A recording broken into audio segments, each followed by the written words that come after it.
Before we get to football, I don't know if anybody's asked you yet, but I got to ask about the beach pick, swimming with the pigs. What was that like? Hey, I was the one with the hat on, by the way. But oh, man, it was so much fun. Beautiful water. There's sharks down in there now. You got to watch out for them. But we had it. Jamie and I had a heck of a time. Was there a close call with a shark or something? The commissioner mentioned it. No, there wasn't a close call, but there was plenty of them, you know. And I don't need all that. I like my toes and my fingers and all that stuff. All right, so if nothing else, Coach Pittman comes back with 10 fingers and 10 toes from swimming around sharks. Hey, you mentioned Kendall Briles and how impressive he is. I was wondering if you could elaborate a little bit more about what he's brought offensively to your football team. Just very knowledgeable about everything, about run game, line play. Very, very knowledgeable guy, you know. Has done it at the highest level. You know, when he was at Baylor, their statistics, their scoring was incredible. Now, they had good players, you know, but he was also running that offense. So I just like that he brings confidence to our players by the way that he carries himself. And you mentioned this as well earlier in the main room about keeping your three coordinators, how crucial that is to the growth and development of this program. I believe it is because I like every one of them. And certainly with Barry and Kendall and Scott, you know, it's hard to get better at something if you change it all the time. And so I believed in those guys and what they wanted to get accomplished then, and I think we'll be better because they came back. Let's talk a little bit, and I think we've asked you about this before, but I forgot the answer, honestly. But in today's football, sacking the quarterback, getting pressure, it seems like it's more difficult because quarterbacks get rid of the ball so fast. So how do you create some kind of pass rush against offenses where the quarterback gets rid of the ball so quickly? Well, I think you're going to get rid of the ball depending on the down distance. I understand that. Where we need to get pass rushes on 3rd and 8, you know, where the quarterback, he has to hold the ball to some degree, to some timing, and we weren't able to do that. That's where we've got to improve that pass rush, and we really need to do it with the 4-man line if we can. If we've got to add a linebacker, that's fine too, but we've got to get a couple of defensive ends in those situations that can get to the quarterback. We're visiting with Sam Pittman here on Ruscin and Zach. You've got, of course, Rice in the opener, and then fans are already looking to the Texas game. Inside the walls, how do you keep your team dialed in on the opener and not to peek ahead to Texas, the marquee opponent, I suppose, week 2? Well, I mean, we haven't won many games, you know, over the last few years. So if we have an opponent that we have a chance to win, you know, which are all of them, but Texas is weak too. I don't think anybody's going to care about the Texas game if we go in there 0-1. So I think beating Rice, if we're fortunate enough to play well and win that game, that would help us. Certainly hurt us if we can't. So our kids understand all those things, and we won't get the cart before the horse. I was going to ask you too about last season, and was there a turning point? Was there a moment when you knew with those players, they've got it, they're locked in, and this is turning around now with this program? Was there a moment, maybe the Mississippi State game from the outside is what I kind of thought? I think you're right. I think the Mississippi State game had a lot to do with it. I think halftime of the Georgia game, even though Georgia came back and beat us significantly, we're 7-5 at home ahead of the University of Georgia. And so I think the kids built some confidence there of, hey, if we can play another half, we'll have a pretty good football team. After that, certainly Mississippi State. And I think we could gain some confidence of going on the road and playing Auburn. Yeah. We're talking with Sam Pittman here on Ruscin and Zach.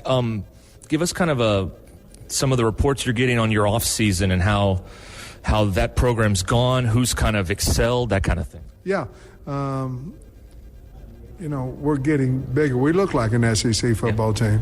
You know, our O-line's projected starters are around 316 pounds. Our linebacker, you've seen Grant here. You know, he looks much different than he did last year. Our strength coaches have done a great job. So it's gone well. We've stayed relatively injury-free with all those things. So it's gone really well. Singling guys out, I haven't seen enough from them to really do that. But I do know that our defensive line has worked extremely hard. I think that's a group that's got to play better for us to have success. And last season, Frank Broyles, I think, coined the phrase about they remember in November. So what did you learn as you went back and looked at the month of November that you can do differently or maybe do better in this season? Yeah, one is don't get COVID. Right. I'm dead serious on that, because it crushed me. I'll be honest with you, I'm very fortunate that nothing more happened, but I was very, very tired for a long period of time. I think part of that weighed on our football team.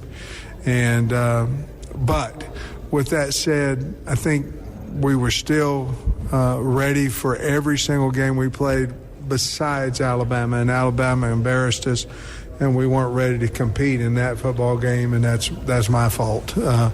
Other than that, we were ready to play TCU in the bowl game, so we just got to be more conscious about our football team and how they feel health-wise.